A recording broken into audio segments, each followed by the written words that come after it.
ഓം ശ്രീ ഗണേശായ നമ. ഓം ശ്രീ ഗണേശ ശാരദാ ഗുരുഭ്യോ നമ. ഓം സദാശിവസമാരംഭാം ശങ്കരാചാര്യമധ്യമാം അസ്മദാചാര്യപര്യന്താം വന്ദേ ഗുരുപരമ്പരാം.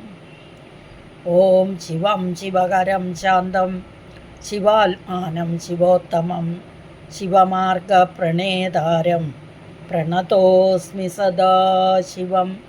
സർവമംഗളമാംഗല്യേ ശിവേ സർവാർത്ഥസാധികേ ശരണ്യേ ത്രംബകേ ഗൗരി നാരായണി നമോസ്തുതേ. ഓം ശ്രീ മഹാദേവ്യൈ നമ. ഓം ശ്രീ മഹാത്രിപുരസുന്ദര്यै നമ.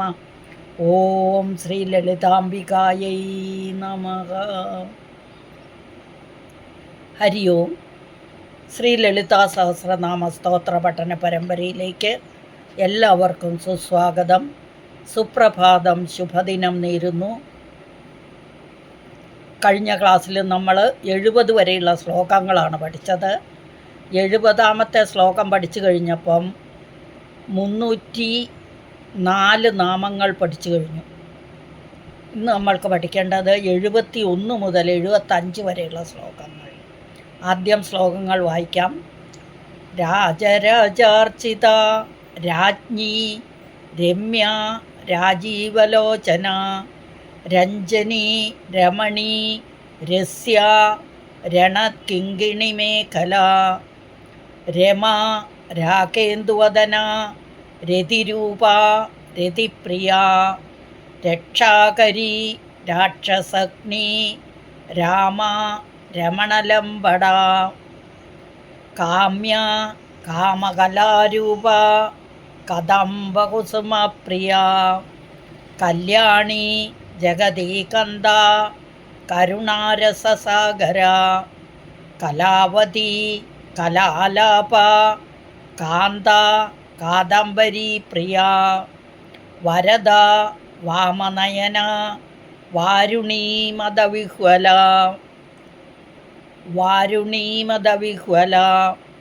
വിശ്വാധിക വേദവേദ്യ വിന്ധ്യാചലനിവാസിനി വിധാത്രി വേദജനനി വിഷ്ണുമായ വിലാസിനി. ഇതാണ് ഇന്നത്തെ ശ്ലോകങ്ങൾ. ആദ്യം നമുക്ക് ആദ്യത്തെ ശ്ലോകം എടുക്കാം. രാജരാജാർച്ചിത രാജ്ഞി രമ്യ രാജീവലോചന രഞ്ജനി രമണി രസ്യ രണകിങ്കിണി മേഖല. 8 നാമങ്ങളുണ്ട്. ഏതൊക്കെയാണ് നാമങ്ങൾ? രാജരാജാർച്ചിത രാജ്ഞി രമ്യ രാജീവലോചന രഞ്ജനി രമണി രസ്യ രണകിങ്കിണി മേഖല. ഇങ്ങനെ 8 നാമങ്ങൾ. ആദ്യം ഇത് നോക്കാം. ആദ്യത്തെ നാമം രാജരാജാർച്ചിത. രാജരാജാധിപൻ, അതായത് രാജന്മാരിൽ രാജൻ, രാജാധിരാജൻ. രാജാധിരാജനാൽ പോലും അർച്ചിക്കപ്പെടുന്നവളാണ് ദേവി, അല്ലേ? മനുക്കൾ, കുബേരൻ, എല്ലാ ദേവന്മാരും ദേവിയെ അർച്ചിക്കുന്നു. സാവർണി മനു, അതായത് നമ്മളുടെ ദേവി മഹാത്മ്യത്തിൽ സുരഥ മഹാരാജാവിനെ കുറിച്ച് പഠിച്ചു. ആ സുരഥ മഹാരാജാവ് ദേവിയെ ഉപാസിച്ച് നഷ്ടപ്പെട്ട രാജ്യം വീണ്ടെടുത്ത് സാവർണി മനുവായി തീർന്നു അവസാനം. അപ്പം ദേവി ഉപാസനയ്ക്ക് അത്രയും ഇതുണ്ട്. അപ്പം ദേവി എല്ലാ രാജന്മാരാലും രാജാധിപന്മാരാലും ദേവന്മാരാലും ഒക്കെ ആരാധിക്കപ്പെട്ടവളായതുകൊണ്ട് ദേവിക്ക് നാമം രാജരാജാർച്ചിത എന്ന്. അപ്പം രാജാധിരാജനാൽ പോലും അർച്ചിക്കപ്പെടുന്നവളാണ് ദേവി. അതുകൊണ്ട് ദേവിക്ക് പേര് രാജരാജാർച്ചിത. അടുത്ത നാമം രാജ്ഞി. രാജ്ഞി എന്ന് പറഞ്ഞാൽ രഞ്ജിപ്പിക്കുന്നവൾ എന്നൊരർത്ഥം. എല്ലാവരെയും രഞ്ജിപ്പിക്കാറ്, സന്തോഷിപ്പിക്കുക, എല്ലാവരെയും സന്തോഷിപ്പിക്കുന്നവൾ ദേവി, എല്ലാ പ്രജകളെയും രഞ്ജിപ്പിക്കുന്നവൾ ദേവി. ഇനി രാജരാജേശ്വരനായിട്ട്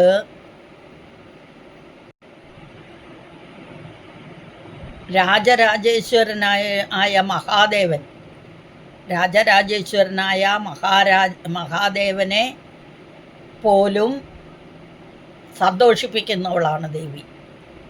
അതുകൊണ്ട് ദേവിക്ക് രാജ്ഞി എന്നു പേര്.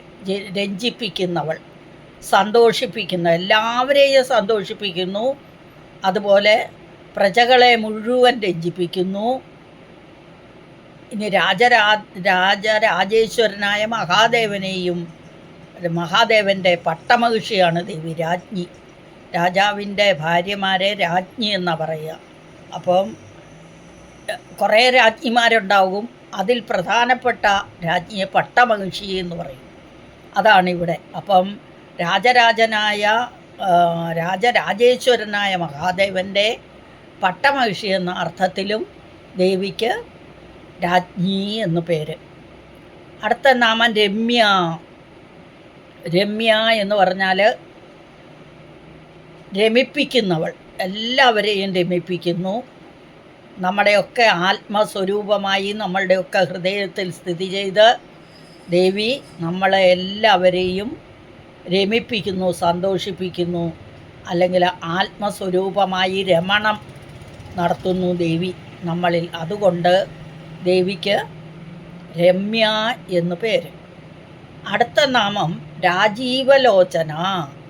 രാജീവം എന്ന് പറഞ്ഞാൽ താമരയാണ്, ലോചനം എന്ന് പറഞ്ഞാൽ കണ്ണാണ്. അപ്പം രാജീവലോചന എന്ന് പറഞ്ഞാൽ താമര പോലെയുള്ള കണ്ണുകളോടു കൂടിയവൾ, താമര സമാനമായ കണ്ണുകളോടു കൂടിയവൾ എന്ന് പറഞ്ഞാലോ, താമരയുടെ ഇതൾ പോലെ വികസിച്ചതും നീണ്ടതുമായ കണ്ണുകളോട് കൂടിയവളാണ് ദേവി. അതുകൊണ്ട് രാജീവലോചന.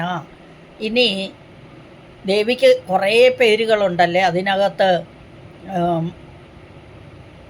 മാനിനെ പോലെ ചലിച്ചുകൊണ്ടിരിക്കുന്ന കണ്ണുള്ളവളെന്നും, പിന്നെ മീനിനെ പോലെ ചലിക്കുന്ന കണ്ണുകളുള്ളവളെന്നും, മീൻ കണ്ണി എന്നൊക്കെ ദേവിക്ക് കുറേ പേരുണ്ട്. അതുപോലെ ഒരു പേരാണിത്. എന്താണ്? രാജീവലോചന. രാജീവം താമരയുടെ പോലെ കണ്ണുകളുള്ളവൾ, രാജീവ സമാനമായ കണ്ണുകളോടുകൂടിയവൾ. ഇനി അടുത്ത നാമം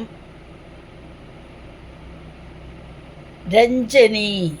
രഞ്ജനി എന്ന് പറഞ്ഞാൽ രഞ്ജിപ്പിക്കുന്നവൾ, അതായത് കൂട്ടിച്ചേർക്കുക. രഞ്ജിപ്പിക്കുക എന്ന് പറഞ്ഞാൽ യോജിപ്പിക്കുക.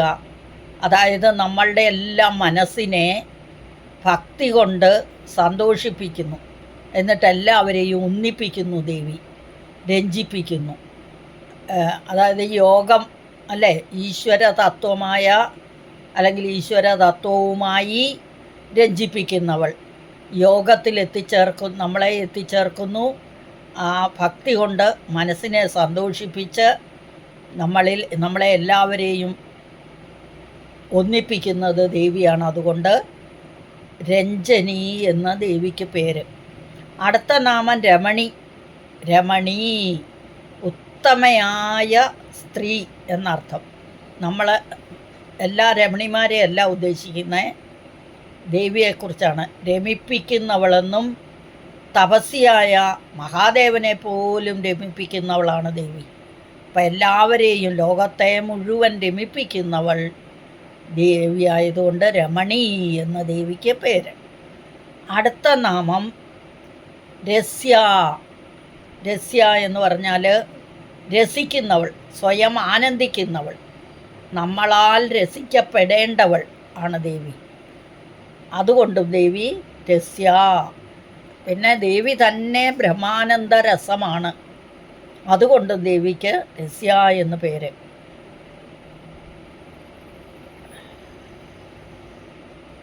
അതായത് ആ രസമായ ദേവിയെ അറിഞ്ഞ് നമ്മൾ രസിക്കണം.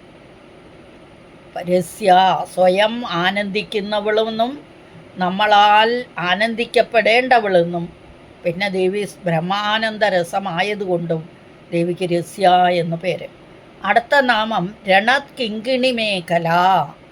രണത്ത് എന്ന് പറഞ്ഞാൽ രണിക്കുക എന്ന് പറഞ്ഞാൽ കിലുങ്ങുക. അപ്പോൾ രണത്ത് എന്ന് പറഞ്ഞാൽ കിലുങ്ങുന്നത്, കിങ്കിണി മണികൾ. മേഖല, ഇവിടെ മേഖല എന്ന് പറഞ്ഞാൽ സംസ്ഥാനമല്ല, ഇവിടെ അരഞ്ഞാണം, അതിനെയാണ് മേഖല എന്ന് പറഞ്ഞിരിക്കുന്നത്. അതായത് അരഞ്ഞാണത്തിന് കുറേ പേരുകളുണ്ട്. ഒഡിയാണം, പിന്നെ കാഞ്ചി എന്നൊക്കെ, നൂപുരം, കാഞ്ചി നൂപുരം, കാഞ്ചി എന്ന് പറയും. നൂപുരം പാദസരാണ്. അപ്പം ഓഡ്യാണം എന്നും കാഞ്ചി എന്നും ഒക്കെ പറയും അരഞ്ഞാണത്തിന്. ഇവിടെ മേഖല എന്ന് പറയും. അതായത് കിലുങ്ങുന്ന കിങ്കിണി മേഖലയോടുകൂടിയവൾ, അല്ലെങ്കിൽ കിങ്കിണികളുള്ള അരഞ്ഞാണം ധരിച്ചിരിക്കുന്നവൾ. അതുകൊണ്ട് ദേവിക്ക് രണത് കിങ്കിണി മേഖല എന്ന് പേര്. കിലുങ്ങുന്ന മണികളുള്ള അല്ലെങ്കിൽ കിങ്കിണികളുള്ള അരഞ്ഞാണത്തോടു കൂടിയവൾ എന്നർത്ഥം. അപ്പോൾ ഈ ശ്ലോകത്തിൽ രാജരാജാർച്ചിത, രാജാധിരാജനാൽ പോലും അർച്ചിക്കപ്പെടുന്നവൾ എന്നർത്ഥം, രാജ്ഞി രഞ്ജിപ്പിക്കുന്നവൾ എന്നർത്ഥം, രാജരാജേശ്വരനായ മഹാദേവൻ്റെ പത്നി ആയതുകൊണ്ടും രാജ്ഞി എന്ന്. രമ്യ, എല്ലാവരെയും രമിപ്പിക്കുന്നവളെന്നും, നമ്മുടെ എല്ലാ ആത്മസ്വരൂപമായി ഇരിക്കുന്നവൾ, നമ്മളിലൊക്കെ ഹൃദയത്തിൽ രമണം ചെയ്യുന്നവൾ, അതുകൊണ്ട് രമ്യ. അടുത്ത നാമം രാജീവലോചന. രാജീവം താമര, താമരയുടെ സമാനമായ കണ്ണുകളോടുകൂടിയവൾ എന്നും. രഞ്ജനി, ഈശ്വര തത്വവുമായി രഞ്ജിപ്പിക്കുന്നവൾ, യോഗത്തിൽ എത്തിക്കുമ്പോൾ ഭക്തി കൊണ്ട് മനസ്സിനെ സന്തോഷിപ്പിക്കുന്നവൾ ദേവി. അതുകൊണ്ട് എല്ലാവരെയും ഒന്നിപ്പിക്കുന്നവൾ എന്ന അർത്ഥത്തിലും രഞ്ജനി. അടുത്ത നാമം രമണി.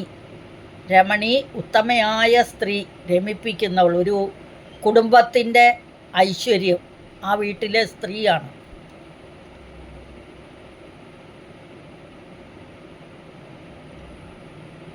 രസിപ്പിക്കുന്നവൾ. അപ്പം സ്വയം ആനന്ദിക്കുന്നവളാണ് ദേവി. നമ്മളാൽ എല്ലാം ആനന്ദിക്കപ്പെടേണ്ടവളുമാണ് ദേവി. അതായത് ബ്രഹ്മാനന്ദ രസം ആണ് ആ ദേവി. ആ രസമായ ദേവിയെ അറിഞ്ഞ് നമ്മൾ രസിക്കണം. അപ്പം രസ്യ എന്ന് ദേവിക്ക് പേര്. അടുത്ത നാമം രണത് കിങ്കിണി മേഖല. രണത്ത്, കിലുങ്ങുന്ന കിങ്കിണിയോട് കൂടിയ അരഞ്ഞാണത്തോടു കൂടിയവൾ, രണത് കിങ്കിണി മേഖല, അല്ലെങ്കിൽ കിലുങ്ങുന്ന കിങ്കിണി മേഖലയോട് കൂടിയവൾ, കിങ്കിണികളുള്ള അരഞ്ഞാണം ധരിച്ചിരിക്കുന്നവൾ എന്നൊക്കെ അർത്ഥം. അപ്പോൾ ഈ ശ്ലോകം രാജരാജാർച്ചിത, രാജ്ഞി, രമ്യ, രാജീവലോചന, രഞ്ജനി, രമണി, രസ്യ, രണത് കിങ്കിണി മേഖല. 8 നാമങ്ങളായിരുന്നു ഈ ശ്ലോകത്തിൽ. അടുത്ത ശ്ലോകം രമ, രാഗേന്ദുവദന, രതിരൂപ, രതിപ്രിയ, രക്ഷാകരി, രാക്ഷസഗ്നി, രാമ, രമണലംബട. ഇതിലും 8 നാമങ്ങളാണ്. രമ, രാഗേന്ദുവദന, രതിരൂപ, രതിപ്രിയ, രക്ഷാകരി, രാക്ഷസഗ്നി, രാമ, രമണലംബട. അപ്പം രമ ആദ്യത്തെ നാമം. മഹാവിഷ്ണുവിൻ്റെ പത്നിയായ ലക്ഷ്മി ദേവിയുടെ വേറൊരു പേരാണ് രമ, രമിപ്പിക്കുന്നവൾ. ത്രിപുര സുന്ദരിയാണ് ദേവി. വാണി ദേവിയും ലക്ഷ്മിയും എല്ലാം ദേവി തന്നെ. അപ്പോൾ എല്ലാ സ്ത്രീകളും, ലോകത്തിലുള്ള എല്ലാ സ്ത്രീ രൂപവും ദേവിയുടെ അംശമാകുന്നു, ദേവിയുടെ സ്വരൂപമാകുന്നു. അതായത് ദേവി മാഹാത്മ്യത്തിൽ പറയും, സുഹൃതികളായ ജനങ്ങളുടെ ഭവനത്തിൽ ദേവി ലക്ഷ്മിയായിട്ടും, പാപികളായ അല്ലെങ്കിൽ ദേവിയെ ഭജിക്കാത്തവരായവരുടെ ഗ്രഹത്തിൽ അലക്ഷ്മിയായിട്ടും ദേവി എത്തുന്നു എന്ന്, ദേവി വസിക്കുന്നു എന്ന്. അപ്പം ദേവിയുടെ ആ രമ എന്ന് പറഞ്ഞാൽ മഹാവിഷ്ണുവിൻ്റെ പത്നിയായ മഹാലക്ഷ്മി എന്നും ത്രിപുരസുന്ദരി എന്നും സരസ്വതി എന്നും പറയാം വാണീദേവി. പിന്നെ എല്ലാ സ്ത്രീ സ്വരൂപവും ദേവി തന്നെയാണ്. ഇവിടെ ദേവി മഹാത്മ്യത്തിലെ ആ ശ്ലോകം ഒന്ന് നോക്കിക്കോ. അതായത് യാ ശ്രീ സ്വയം, യാ സ്ത്രീയാണ്, സ്ത്രീയല്ല. യാ ശ്രീ സ്വയം ഭവനേഷു സുഹൃദിനാം അലക്ഷ്മി പാപാത്മനാം. അതായത് സുഹൃതികളുടെ ഭവനങ്ങളിൽ ലക്ഷ്മിയായിരിക്കുന്നതും പാപികളുടെ ഭവനത്തിൽ അലക്ഷ്മിയായിരിക്കുന്നതും ദേവി തന്നെയെന്ന്. യാ ശ്രീ ഏതൊരു ദേവിയാണോ സ്വയം ഭവനേഷു സുഹൃദിന, സുഹൃതികളുടെ ഭവനത്തിൽ സ്വയം വസിക്കുന്നതും പാപാത്മനാം അലക്ഷ്മി, അലക്ഷ്മി പാപാത്മന, പാപികളായ ആത്മാക്കളുടെ ഗ്രഹത്തിൽ അലക്ഷ്മിയായിരിക്കുന്നതും ദേവി തന്നെ.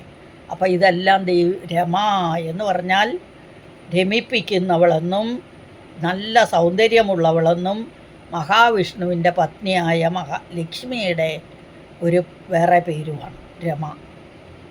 അടുത്ത നാമം രാകേന്ദുവദന. രാക ഇന്ദു. രാക എന്ന് പറഞ്ഞാൽ ശശി എന്നർത്ഥം. ഇന്ദു എന്ന് പറഞ്ഞാൽ ചന്ദ്രൻ. ശശി എന്ന് പറഞ്ഞാൽ പൗർണമി, വെളുത്ത വാവിനെയാണ് ശശി എന്ന് പറയുക. അപ്പോൾ രാക പൗർണമിയും ഇന്ദു ചന്ദ്രനും. അപ്പം പൂർണ്ണചന്ദ്രൻ, പൗർണമിയാണ് രാക.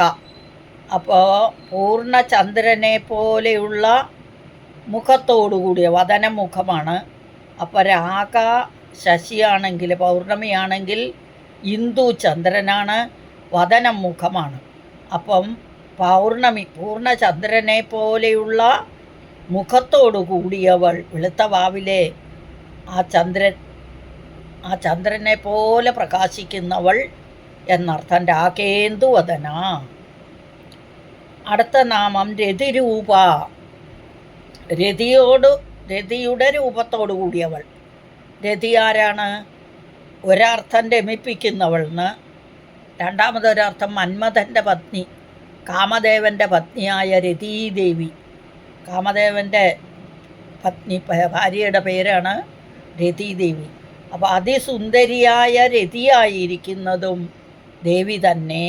അതുകൊണ്ട് രതിരൂപ എന്നും പേര്. കാമദേവൻ്റെ പത്നി, അതാണ് രതി. അപ്പോൾ രതിയുടെ രൂപത്തോടു കൂടിയവളും ദേവി തന്നെ, രതിരൂപ. അടുത്ത നാമം രതിപ്രിയ.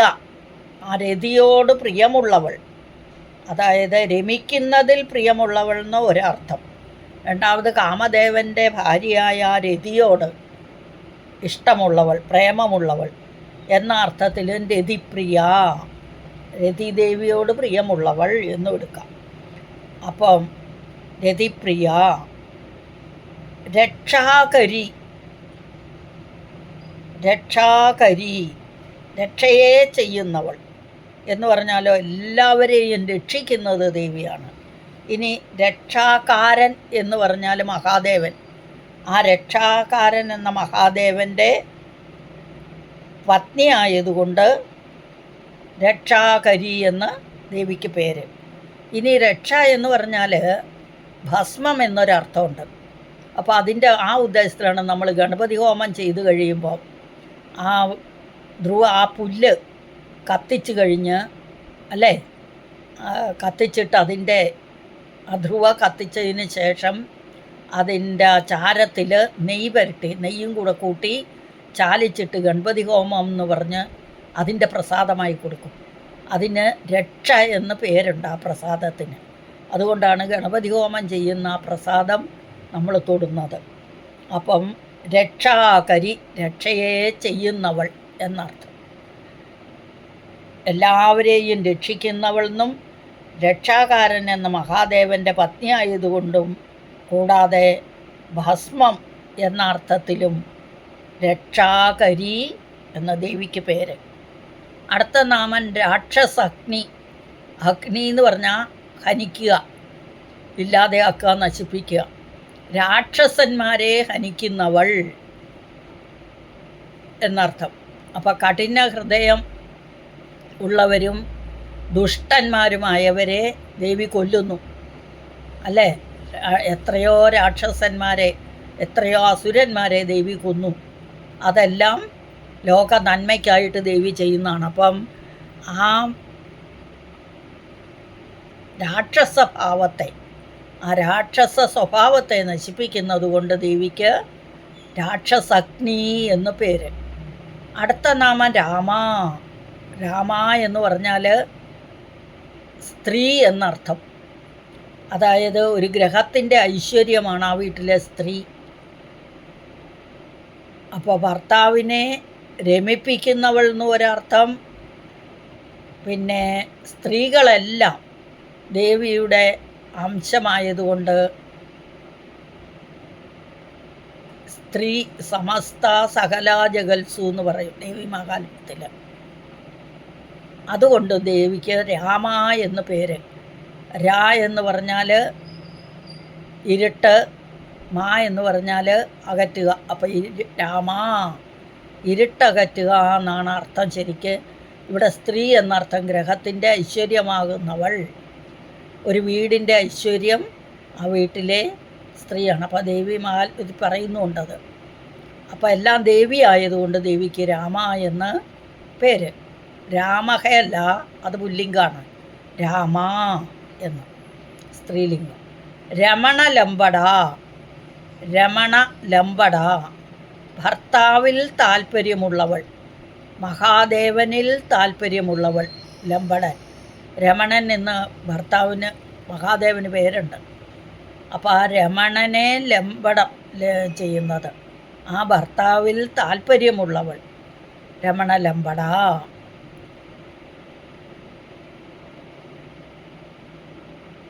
അപ്പോൾ ഈ ശ്ലോകത്തിൽ രമ മഹാവിഷ്ണുവിൻ്റെ പത്നിയായിരിക്കുന്നവൾ, രാകേന്ദുവദന പൂർണ്ണചന്ദ്രനെ പോലെ പ്രകാശിക്കുന്നവൾ, അല്ലെങ്കിൽ പൂർണ്ണചന്ദ്രനെ പോലെയുള്ള മുഖത്തോടു കൂടിയവൾ, രതിരൂപ, രതിയുടെ രൂപത്തോടു കൂടിയവൾ, രമിപ്പിക്കുന്നവൾ എന്നൊക്കെ അർത്ഥം. രതിപ്രിയ, രതിയോട് പ്രിയമുള്ളവൾ, രമിക്കുന്നതിൽ പ്രിയമുള്ളവൾ, രതിയോട് പ്രേമമുള്ളവൾ എന്നൊക്കെ അർത്ഥം. അപ്പം എല്ലാവരെയും രക്ഷിക്കുന്നവളെന്നും, രക്ഷാകരൻ എന്നാൽ മഹാദേവനായതുകൊണ്ട് മഹാദേവൻ്റെ പത്നി എന്നും, ഭസ്മം നെയ്യിൽ ചാലിച്ച് തൊടുന്നത് രക്ഷയായതുകൊണ്ട് ഗണപതി ഹോമത്തിന് ഉണ്ടാക്കുന്ന പ്രസാദം ഭസ്മം, അത് രക്ഷയാണ്. രക്ഷ എന്നുള്ളത് ഒരു അർത്ഥമാണ് ഭസ്മത്തിൻ്റെ അർത്ഥം. വേറൊരു, അതായത് പര്യായം. ആ രക്ഷയെ ചെയ്യുന്നവൾ രക്ഷാകരി. ഇനി അടുത്ത നാമം രാക്ഷസഗ്നി. രാക്ഷസന്മാരെ ഹനിക്കുന്നവൾ. രാക്ഷസ സ്വഭാവമുള്ള കഠിന ഹൃദയരും ദുഷ്ടന്മാരുമായവരെ ഇല്ലാതെയാക്കുന്നത് കൊണ്ട് ദേവിക്ക് പേര് രാക്ഷസഗ്നി. അടുത്ത നാമം രാമ. കുലസ്ത്രീ എന്നും ഗ്രഹത്തിന് ഐശ്വര്യത്തെ നൽകുന്നവളെന്നും ഭർത്താവിനെ രമിപ്പിക്കുന്നവളെന്നും ഒക്കെ അർത്ഥം. എല്ലാം ദേവിയായതുകൊണ്ട് സ്ത്രീ സമസ്ത സകല ജഗൽസു.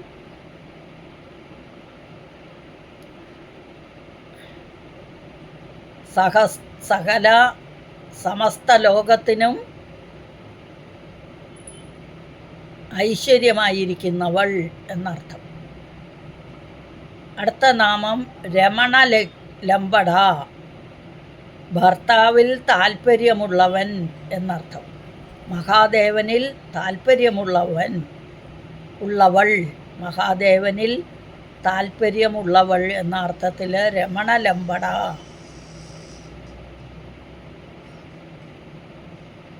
അപ്പോൾ ഈ ശ്ലോകത്തിൽ രമ മഹാവിഷ്ണുവിൻ്റെ പത്നി, രാകേന്ദുവദന പൂർണേന്ദ്രനെ പോലെ പ്രകാശിക്കുന്നവൾ, രതിരൂപ രതിയുടെ രൂപത്തോടു കൂടിയവൾ, രതിപ്രിയ രതിയോട് പ്രിയമുള്ളവൾ, രക്ഷാകരി രക്ഷയെ ചെയ്യുന്നവൾ, രാക്ഷസഗ്നി ദുഷ്ടസ്വഭാവമുള്ളവരെ കൊല്ലുന്നവൾ, രാമ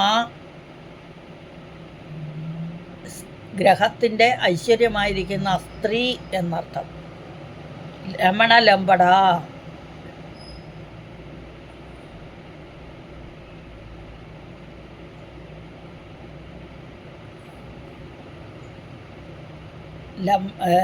രമണലമ്പട ഭർത്താവിൽ താല്പര്യമുള്ളവൾ, മഹാദേവനിൽ താല്പര്യമുള്ളവൾ എന്നർത്ഥം. അപ്പോൾ ഈ ശ്ലോകം രമാരാകേന്ദുവദന രതിരൂപ രതിപ്രിയ രക്ഷാകരീ രാക്ഷസഗ്നി രാമാരമണലമ്പട. അടുത്ത ശ്ലോകം കാമ്യ കാമകലാരൂപ കദംബകുസുമപ്രിയ കല്യാണി ജഗതീകന്ത കരുണാരസസാഗര. കാമ്യ 6 നാമങ്ങളാണ് ഈ ശ്ലോകത്തിൽ. കാമ്യ കാമകലാരൂപ കദംബകുസുമപ്രിയ കല്യാണി ജഗതീകന്ത കരുണാരസസാഗര. 6 നാമങ്ങൾ. ആദ്യത്തെ നാമം നോക്കാം. കാമ്യ കാമിക്കുവാൻ യോഗ്യതയുള്ളവൾ, ജ്ഞാനകർമ്മയോഗങ്ങളിൽ യോഗമാർഗങ്ങളിലൂടെ പ്രാപിക്കാൻ സാധിക്കുന്നവൾ എന്നർത്ഥം. കാമിക്കാൻ യോഗ്യതയുള്ളവൾ, ജ്ഞാനകർമ്മ യോഗമാർഗത്തിലൂടെ പ്രാപിക്കാൻ സാധിക്കുന്നവൾ, ആത്മസ്വരൂപിണി എന്നർത്ഥം. കാമ്യ കാമകലാരൂപ. അടുത്ത നാമം കാലകലയുടെ രൂപമായിരിക്കുന്നവൾ, കാമദേവൻ്റെ കാമശാസ്ത്രം ദേവിയുടെ രൂപമാകുന്നു.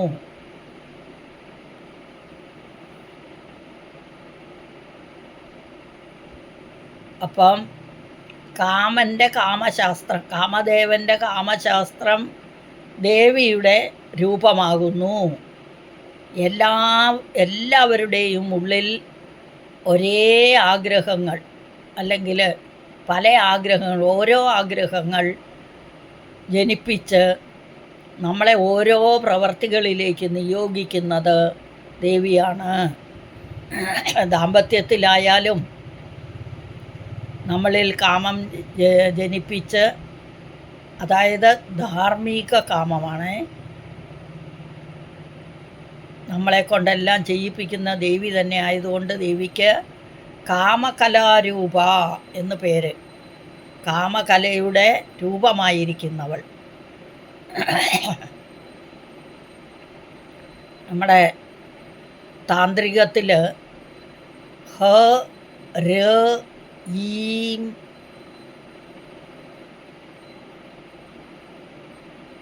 ഇങ്ങനെ പേരുണ്ട്. അതായത് മന്ത്രം, കാമകലാമന്ത്രം എന്ന് പറയും അതിനെ.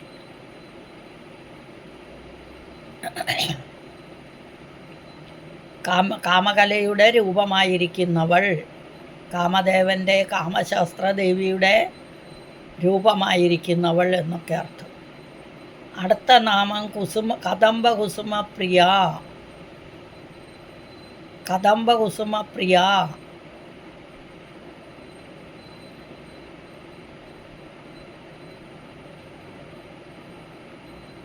അപ്പം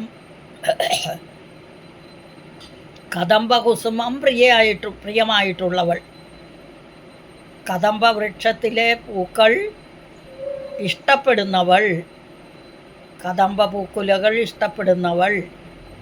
കദംബവനത്തിൽ ആണ് ദേവി വസിക്കുന്നത് തന്നെ. അപ്പോൾ അവിടെയുള്ള പൂക്കൾ ദേവിക്ക് പ്രധാനപ്പെട്ടതാണ്. കദംബ കുസുമപ്രിയ. ഇനി കല്യാണി. കല്യാണം എന്ന് പറഞ്ഞാൽ മംഗളം, ശുഭം എന്നൊക്കെ അർത്ഥം. അപ്പോൾ മംഗളത്തെ നൽകുന്നവൾ, സർവമംഗള മാംഗല്യേ, അങ്ങനെയല്ലേ നമ്മൾ പറയുന്നത്. അപ്പം എല്ലാ മംഗളങ്ങളുടെയും എല്ലാ വാക്കുകളുടെയും ആ വാക്കുകളെല്ലാം ഉച്ചരിക്കുന്നവൾ, മംഗളസ്വരൂപിണി, മംഗളകർമ്മ ആകുന്നവൾ, ജഗത്തിന് മുഴുവൻ. അടുത്തത് ജഗതീ കന്ത. കന്ത എന്ന് പറഞ്ഞാൽ വേര്, മൂലം എന്നൊക്കെ അർത്ഥം. ഇവിടെ മൂല കാരണം എന്നും എടുക്കാം നമുക്ക്. ജഗതീ കന്ത, ജഗത്തിൻ്റെ കന്തമായ. കന്ത എന്ന് പറഞ്ഞാൽ മൂലം, മൂലം എന്നും അർത്ഥമുണ്ട്. പിന്നെ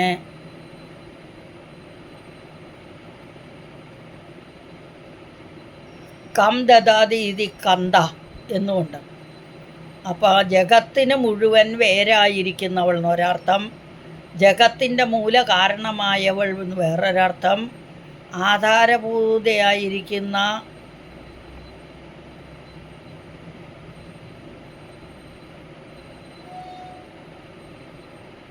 ജഗത്തിൻ്റെ മുഴുവൻ മൂലമായിരിക്കുന്ന, മൂല കാരണമായിരിക്കുന്നവൾ. ഇനി കരുണാരസ സാഗര, കരുണാരസം സാഗരമായിട്ടുള്ളവൾ, കരുണാരസത്തിൻ്റെ അല്ലെങ്കിൽ കരുണാരസത്തിൻ്റെ സമുദ്രമായിരിക്കുന്നവൾ, കാരുണ്യം നിറഞ്ഞിരിക്കുന്നവൾ, കരുണയായ രസത്തിന് സാഗരമായിരിക്കുന്നവൾ എന്നൊക്കെ അർത്ഥം.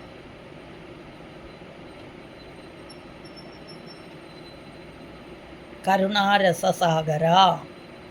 അപ്പോൾ ഈ ശ്ലോകം കാമ്യ എന്ന് പറഞ്ഞാൽ കാമിക്കുവാൻ യോഗമുള്ളവൾ, ജ്ഞാനകർമ്മ യോഗമാർഗത്തിലൂടെ പ്രാപിക്കാൻ ശ്രമിക്കുന്നവൾ, കാമകലാരൂപ, കാമകലയുടെ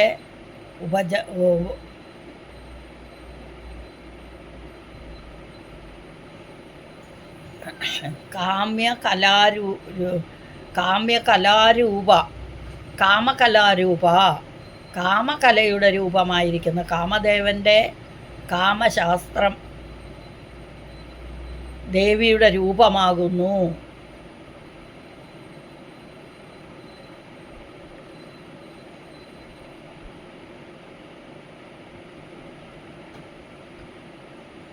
കദംബകുസുമപ്രിയ, കദംബകുസുമം, കടമ്പ് വൃക്ഷത്തിൻ്റെ പൂവ് ഇഷ്ടപ്പെടുന്നവൾ,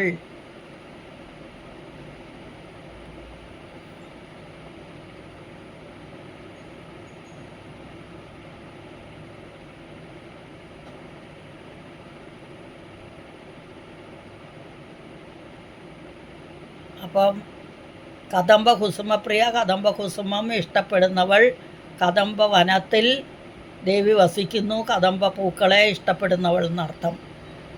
കല്യാണി, മംഗളത്തെ നൽകുന്നവളെന്നും മംഗളവാക്കുകൾ ഉച്ചരിക്കുന്നവളെന്നും ലോകത്തിന് മുഴുവൻ മംഗളത്തെ നൽകുന്നവളെന്നും അർത്ഥത്തിൽ. ജഗതി കന്ത, കന്തം മൂലമാണ്, പക്ഷേ ഇവിടെ ജഗത്തിന് കാരണമാണ്. ഇനി കം ദ എന്ന് പറഞ്ഞാൽ കം ദദാതി ഇതി കന്തം, കന്തി. അപ്പോൾ കന്ത എന്നൊക്കെ പറയും. ജഗത്തിന് മുഴുവൻ മൂലവേരായിരിക്കുന്നവൾ, ജഗത്തിൻ്റെ മൂല കാരണം മായ അല്ലേ, കാരണമായവൾ, ആധാരഭൂതയായിരിക്കുന്നവൾ,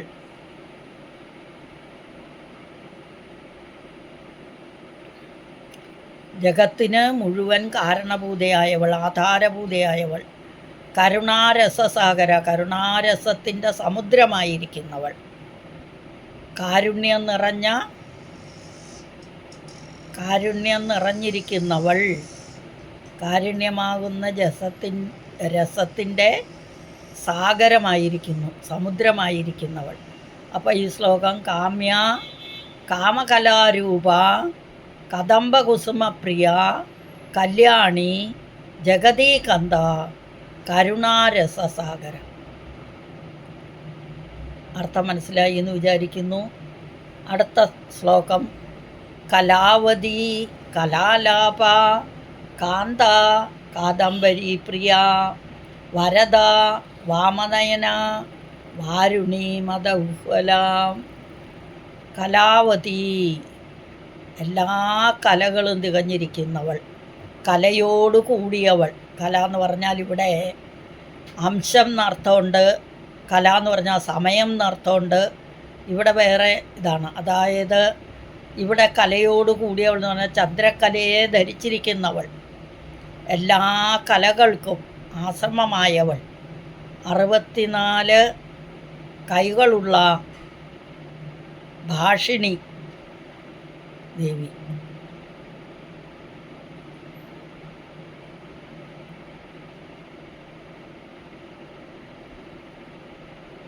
അപ്പോൾ ഇവിടെയാണ് പറഞ്ഞു വെച്ചത് കലാവതി, കലയോട് കൂടിയവൾ, ചന്ദ്രക്കലയെ ധരിച്ചിരിക്കുന്നവൾ എന്നൊക്കെ അർത്ഥം. കലാലാപ, കലയെ ആലപിക്കുന്നവൾ, കളഭാഷിണി, മധുരമായി സംസാരിക്കുന്നവൾ എന്നൊക്കെ പറയും.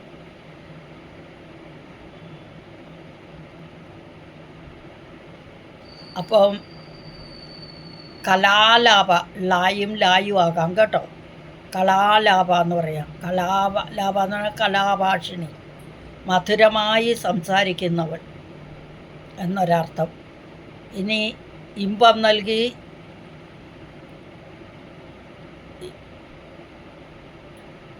ഇമ്പം നൽകുന്ന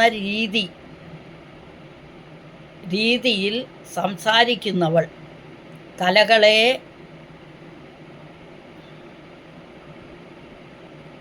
കാന്തിയോട് കൂടിയവൾ, കലകളെ ആലപിക്കുന്നവൾ, മഹാദേവൻ്റെ പത്നിയായ ആ ദേവി, ആ സുന്ദരി, ലോകത്തിന് മുഴുവൻ ആകർഷിക്കപ്പെടുന്ന സുന്ദരിയാണ് കാദംബരി പ്രിയ.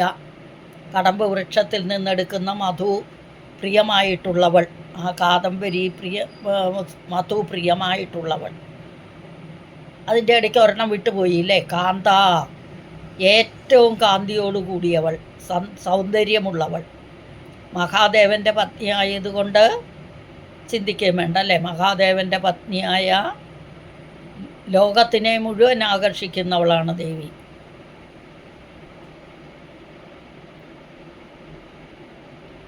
അപ്പോൾ കലാവതി, കലയോട് കൂടിയവൾ, കലാലാപ, കലയെ ആലപിക്കുന്നവൾ, കാന്ത, ഏറ്റവും കാന്തിയോട് കൂടിയവൾ,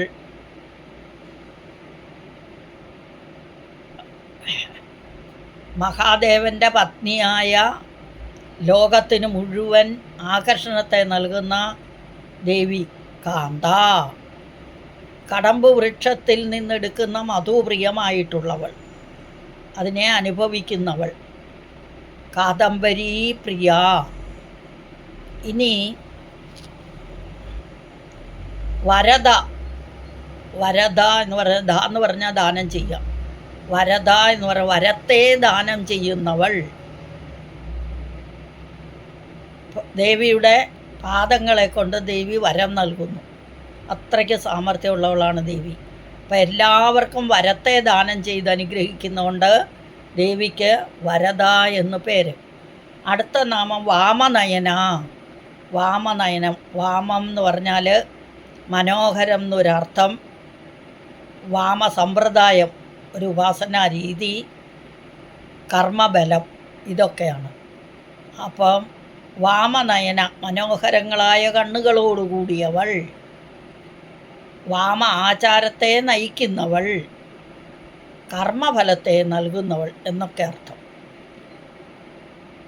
അപ്പം വരദ, വരത്തെ ദാനം ചെയ്യുന്നവൾ, വാമനയന, മനോഹരങ്ങളായ കണ്ണുകളോടുകൂടിയവൾ, വാരുണി മദവിഹ്വല. വാരുണി എന്ന് പറഞ്ഞാൽ വരുണനെ സംബന്ധിച്ചതെന്ന് ഒരർത്ഥം.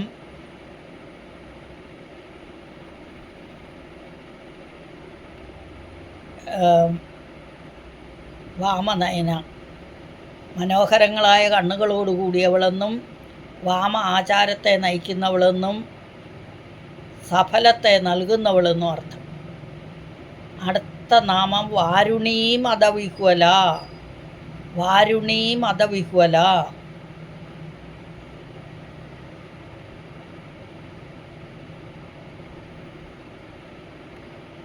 വാരുണി പാനം ചെയ്ത് മതിച്ചാനന്ദിച്ചിരിക്കുന്നവൾ.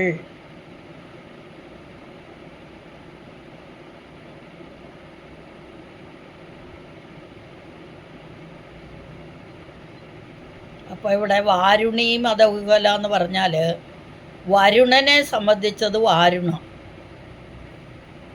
പിന്നെ വാരുണിക്ക് വേറൊരർത്ഥമുണ്ട്, ഈന്തപ്പഴം. അപ്പം വാരുണി പഴത്തിൻ്റെ ചാറ് പിഴിഞ്ഞ് അത് പാനം ചെയ്യുന്നവൾ എന്നർത്ഥം. അപ്പോൾ വാരുണി മതവിഹ്വല.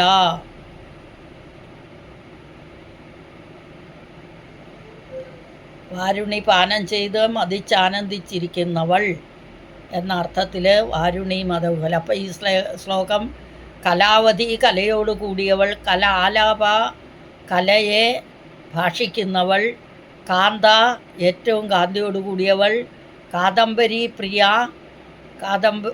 കടമ്പ വൃക്ഷത്തിൽ നിന്നെടുക്കുന്ന മധു കുടിച്ച്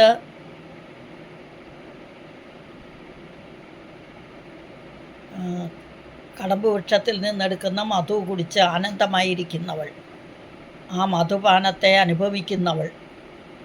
അടുത്ത നാമം വരദ, വരത്തെ ദാനം ചെയ്യുന്നവൾ.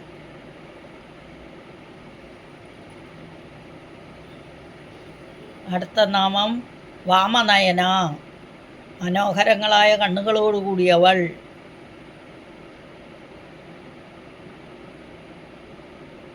ഇനി അടുത്ത നാമം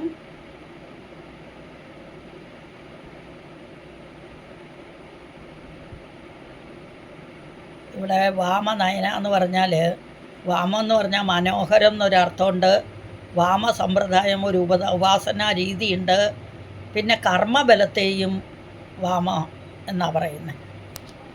അപ്പം ഇവിടെ വാമനയന, മനോഹരങ്ങളായ കണ്ണുകളോട് കൂടിയവൾ എന്നെടുക്കാം. അല്ലെങ്കിൽ വാമാചാരത്തെ നയിക്കുന്നവൾ എന്നെടുക്കാം. ഇനി അതും അല്ലെങ്കിൽ കർമ്മബലത്തെ നൽകുന്നവളെന്നും എടുക്കാം. അടുത്ത നാമം വാരുണി മതവിഹ്വല. വാരുണി, വാരുണി വരുണനെ സംബന്ധിച്ചത്. കൂടാതെ വാരുണി എന്ന തേന്, ആ കടമ്പ് വൃക്ഷത്തിലുണ്ടാകുന്ന തേന്, അത് കുടിച്ച് ആനന്ദിച്ചിരിക്കുന്നവൾ, വാരുണി മതവിഹ്വല. അപ്പം ഈ ശ്ലോകം കലാവതി കലാലാപ കാന്ത കാദംബരി പ്രിയ വരദ വാമനയന വാരുണി മതവിഹ്വല. അടുത്ത ശ്ലോകം വിശ്വാധിക വേദവേദ്യ വിന്ധ്യാചലനിവാസിനി വിധാത്രി വേദജനനി വിഷ്ണുമായാവിലാസിനി. 9 നാമങ്ങളുണ്ട് ഈ ശ്ലോകത്തിൽ. വിശ്വാധിക, വേദവേദ്യ, വിന്ധ്യാചലനിവാസിനി, വിധാത്രി, വേദജനനി, വിഷ്ണുമായ, വിലാസിനി. 7 നാമങ്ങൾ. അപ്പോൾ ആദ്യത്തെ നാമം വിശ്വാധിക, വിശ്വത്തേക്കാൾ അധികമായവൾ, വിശ്വത്തെ അധികരിച്ചു നിൽക്കുന്നവൾ. വിശ്വം ദേവിയുടെ ചെറിയ ഒരംശം മാത്രമാണ്. അനന്തവും സൂക്ഷ്മവുമായ, അറിയപ്പെടാത്തതുമായ ആ ഭാവം പ്രപഞ്ച നിർമ്മിതിക്കുള്ള തത്വങ്ങൾ 36 തത്വങ്ങളെ കൊണ്ടാണ് പ്രപഞ്ചം സൃഷ്ടിച്ചിരിക്കുന്നത്. ആ 36 തത്വങ്ങളും ദേവിയാണ് എന്ന് പറയുന്നു. അപ്പം പൃഥ്വിതത്വം മുതൽ ശിവതത്വം വരെ, പൃഥ്വിതത്വം മുതൽ ശിവതത്വം വരെ ശൈവ ശാക്തേയ സമ്പ്രദായം എന്നാണ് പറയുക. അതിന് ശൈവ ശാക്തേയ സമ്പ്രദായം 36 തത്വത്തെയും ദേവിയുടെ, ആ തത്വങ്ങളും ദേവിയുടെ വിഭൂതിയാണ്. ദേവി അതിനതീതയുമാണ്. അപ്പോൾ ഇതിനെ സൂചിപ്പിക്കാനാണ് നമ്മൾ ദേവിക്ക് കുങ്കുമ അർച്ചന ചെയ്യുന്നത്. വെളുത്തതും മഞ്ഞയും കൂടി കൂട്ടിച്ചേർക്കുമ്പം ചുവന്ന കളർ വരും കുങ്കുമപ്പൂവിൻ്റെ അത്. അപ്പോൾ പ്രപഞ്ച നിർമ്മിതിക്കുള്ള തത്വങ്ങളാണ് ഈ 36 എണ്ണം.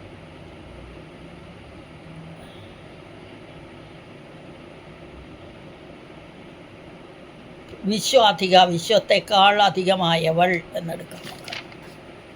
വേദവേദ്യ, വേദമാർഗം കൊണ്ട് അറിയപ്പെടേണ്ടവൾ, അറിയപ്പെടുന്നവൾ, വേദതത്വം അറിയുന്നവൾ എന്നൊക്കെ അർത്ഥം. അപ്പം പ്രപഞ്ച കാരണമായവൾ എന്നും നമുക്കെടുക്കാം. പ്രപഞ്ചത്തിൻ്റെ കാരണം തന്നെ ദേവിയാണ്. അതുപോലെ അമ്പലങ്ങൾക്ക് എങ്ങനെയാണോ 4 ഗോപുരങ്ങളുള്ളത്, അത് 4ഉം വേദങ്ങളാണ്. വേദങ്ങളാകുന്ന 4 ഗോപുരങ്ങൾ ക്ഷേത്രത്തിന് എങ്ങനെയുണ്ടോ അതുപോലെയാണ് നമ്മളുടെ. നമ്മൾ ദേവിയെ അറിയാൻ നമ്മളെ സഹായിക്കുന്നത് ദേവിയാണ്. അപ്പോൾ ഇത് 4 വേദങ്ങളും നമ്മെ ദേവിക്ക് അറിയിക്കാൻ സാധിച്ചു അല്ലേ? അപ്പോൾ ദേവിയെ അറിയണമെങ്കിൽ എന്ത് വേണം? വേദമൊക്കെ പഠിച്ചാൽ മതി. വേദം അറിയാമെങ്കിൽ നമുക്ക് ദേവിയെ അറിയാൻ പറ്റും. ഇനി ഈ പൃഥ്വിതത്വം, മഞ്ഞളും ചന്ദനവും കുങ്കുമമൊക്കെ, ചന്ദനവും മഞ്ഞളും പൃഥ്വിതത്വമാണ്. ഭസ്മം കൊണ്ട് മഹാദേവൻ എങ്ങനെയാണോ സന്തോഷിക്കുന്നത് അതുപോലെ ദേവിക്ക് പ്രിയപ്പെട്ടതാണ് കുങ്കുമം.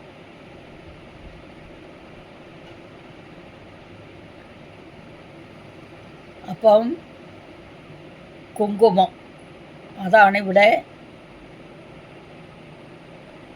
എന്തായി പറഞ്ഞത്, ഈ ദേവിയുടെ വിശ്വാധിക എന്ന് പറഞ്ഞത് പൃഥ്വിതത്വം മുതൽ ശിവതത്വം വരെയുള്ള തത്വങ്ങളാണ്. വേദവേദ്യ, വേദമാർഗം കൊണ്ട് അറിയപ്പെടുന്നവൾ. അടുത്ത നാമം വിന്ധ്യാചല നിവാസിനി, വിന്ധ്യാചല പർവ്വതത്തിൽ വസിക്കുന്നവൾ. വിന്ധ്യാചല പർവ്വതം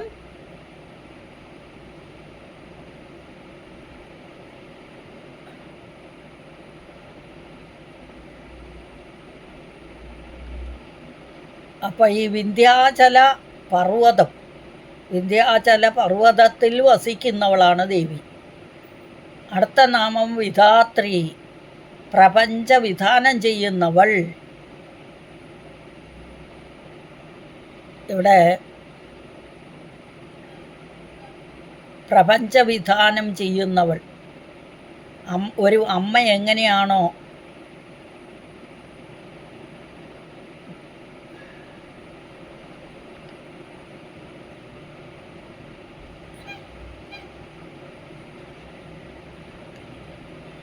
ഒരു അമ്മയെപ്പോലെ എല്ലാത്തിനെയും ധരിച്ചിരിക്കുന്നവളും എല്ലാത്തിനെയും പോറ്റി വളർത്തുന്നവളും ദേവി തന്നെയാണ്. അതുകൊണ്ട് ദേവിക്ക് വിധാത്രി എന്ന് പേര്. വിന്ധ്യാചല നിവാസിനി, വിന്ധ്യാപർവ്വതത്തെ താമസിക്കുന്നവൾ. വിധാത്രി, പ്രപഞ്ചവിധാനം ചെയ്യുന്നവൾ, അമ്മയെ പോലെ കാത്തു സൂക്ഷിക്കുന്നവൾ എന്നർത്ഥം. പിന്നെ ധാത്രി എന്ന് പറഞ്ഞാൽ പോറ്റമ്മയെന്നും അർത്ഥമുണ്ട്. അപ്പം എല്ലാം കൊണ്ട് ദേവി വിധാത്രി. അടുത്ത നാമം വേദജനനി, വേദങ്ങളെ ജനിപ്പിച്ചവൾ.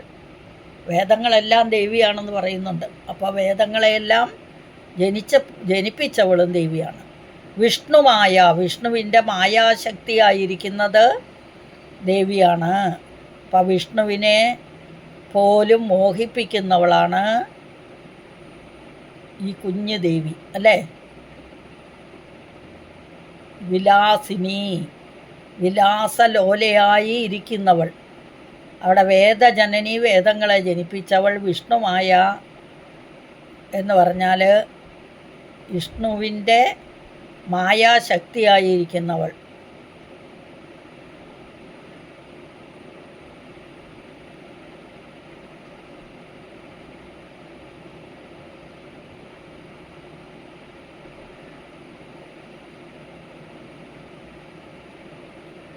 അപ്പോൾ ഈ ശ്ലോകം മുഴുവനും വിശ്വാധിക, വേദവേദ്യ, വിശ്വാധിക, വിശ്വത്തെ അധികരിച്ചിരിക്കുന്നവൾ. വേദവേദ്യ, വേദങ്ങളെ അറിയുന്നവൾ. വിന്ധ്യാചല നിവാസിനി, വിന്ധ്യാചലത്തിൽ നിവാസിക്കുന്നവൾ. വിധാത്രി, ലോകത്തെ മുഴുവൻ പോറ്റി വളർത്തുന്നവൾ, വേദജനനി, വേദങ്ങൾക്കെല്ലാം അമ്മ, വേദങ്ങളെ ജനിപ്പിച്ചവൾ, വിഷ്ണുവിൻ്റെ മായാശക്തിയായിരിക്കുന്നവൾ. അതായത് ലക്ഷ്മി ദേവിയുടെ പര്യായം. വിഷ്ണുവിനെ തൻ്റെ ജോലിയിൽ സഹായിക്കുന്നവളാണ് മായ, വിഷ്ണുമായ. വിലാസിനി, വിലാസലോലയായിരിക്കുന്നവൾ, വിലസിക്കുന്നവൾ എന്നൊക്കെ അർത്ഥം. അപ്പോൾ ഈ ശ്ലോകം വിശ്വാധിക വേദവേദ്യ വിന്ധ്യാചല നിവാസിനി വിധാത്രി വേദജനനി വിഷ്ണുമായ വിലാസിനി. അപ്പോൾ ഇത് മുഴുവനും ഒന്നും കൂടി ചൊല്ലാം. രാജരാജാർച്ചിത രാജ്ഞി രമ്യ രാജീവലോചന രഞ്ജനി രമണി രസ്യ രണകിങ്കിണി മേഖല രമ രാകേന്ദുവദന രതിരൂപ രതിപ്രിയ രക്ഷാകരി രാക്ഷസഗ്നി രാമ രമണലംബട കാമ്യ കാമകലാരൂപ കദംബകുസുമപ്രിയ കല്യാണി ജഗദീകന്ദ കരുണാരസസാഗര കലാവതി കലാലാപ കാന്ത കാദംബരി പ്രിയ വരദ വാമനയന വാരുണീ മദവിഹ്വല വിശ്വാധിക വേദവേദ്യ വിന്ധ്യാചല നിവാസിനി വിധാത്രി വേദജനനി വിഷ്ണുമായ വിലാസിനി. അടുത്ത ക്ലാസ്സിൽ അടുത്ത നാമങ്ങളുമായി വരുന്നവരെ ഹരിയും സകലം ശ്രീദേവ്യാർപ്പണമസ്തു. അപരാധ സഹസ്രാണി ക്രിയന്തേ കർണിശമയ ദാസോയമിതി മാമത്വ